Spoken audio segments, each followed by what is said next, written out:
the beginning of time, women have looked at men and they've asked themselves, I wonder what's going on inside his head. Well, today I'm going to show you with an in-depth presentation of the anatomy of the male brain.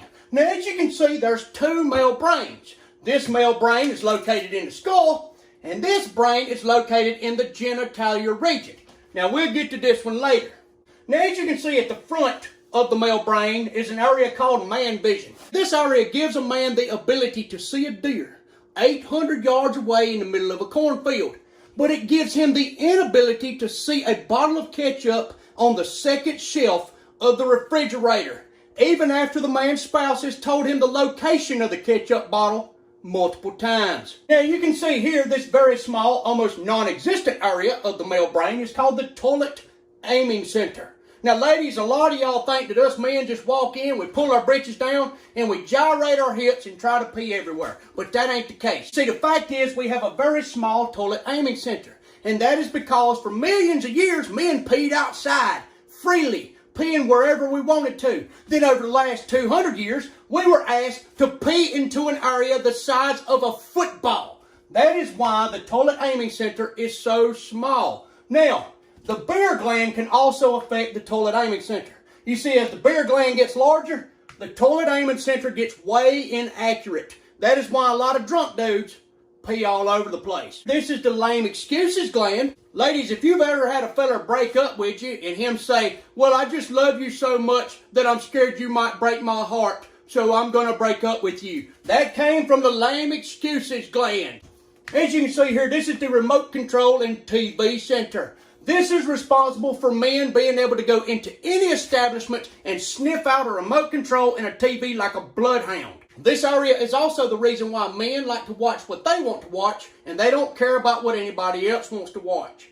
Now, as you can see here, this is the outside chores region and the inside chores region. The outside chores region is much larger. That is why men like to cut the grass, they like to rake, and they like to weed eat. And the inside chores region is much smaller.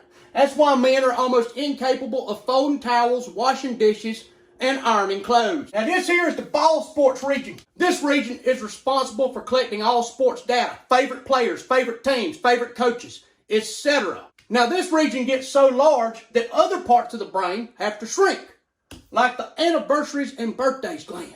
That's why a lot of men can tell you who won the 1996 National Football Championship, but they can't tell you their wedding anniversary. Now this here is the measurement center of the male brain. The measurement center is very accurate and it can tell exactly what size nut, bolt, sprocket, or any other tool is needed for a job. But the measurement center becomes very inaccurate when men are measuring body parts below the waist. Now this here is the power tools and heavy equipment gland. Now men will notice as they get older, this gland will get larger. That's why their urge to go to Home Depot and Lowe's becomes greater and greater as they age. Now this here's the HFTG gland, the hunting, fishing, trucks, and guns gland. You see, when a lot of men get together, this gland swells. And that's when they talk about who killed the biggest buck, who caught the biggest fish, who's got the best truck, and who's got the most guns. Now at the very back of the brain, you will see the listening gland. Now, the listening gland soaks up all information and it sends it out to other regions of the brain. But for whatever reason, the listening gland completely shuts down when a man's wife is telling him something she thinks is really important. Now, I know a lot of y'all's wondering, well, where's the sex region at in the male brain? Well, let me direct you down here to the second male brain, which is located down at the male's crotch. Now, this male brain can be smaller in some men and larger in some men. But no matter the size, the second male brain controls the first male brain. See, this here is the message center. This area receives all messages from the second brain. And it don't matter what's going on up here in this brain. If this little brain here decides, hey, I want to have sex, it shoots a message up to the big brain. And all of this right here, this whole region, becomes the sex region. And I will say that this gland here, the beer gland, can have a very large effect on the second male brain. Ladies and gentlemen, I hope that you have enjoyed this presentation of the anatomy of the male brains. God bless y'all. I love you.